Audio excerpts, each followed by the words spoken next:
موتورسیکلونو برق هم دارم که مثلا 2.5 سال زیر انجینر زیر دست برقی کار کردیم، استاد شدیم از برق.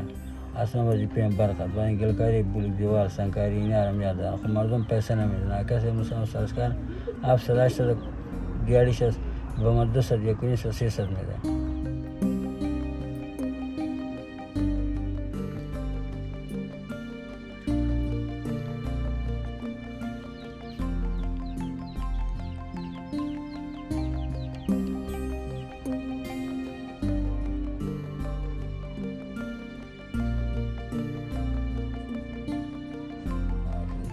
وجودم خلاص میکنه، شبانه گوش نخواه میکنیم به خاطری که ایس امکاناتش نیست. من کوشش میکنم که این عمل گنده را اعلا کنم.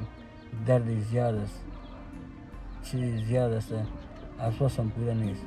خدا راسی امروزم گفتم به زنکیم گفتم زنگ بودن که پیمت زنجیر بیاره من رو قلب کنم. یه گفتم اینو میره اعلا کنم. شفاخانه خب من خودم میترسم، میگم اونجا که ببرم علت نکنم نزنم.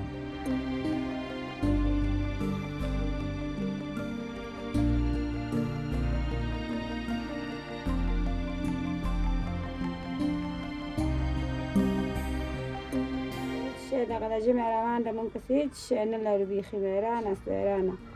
ټول جګرخوني ده چې په موږ تېرېږي. بیخي احمد دی چې شي نه لرو. ماشومان هم بیخي واړه دي، د کاره بار نه دي.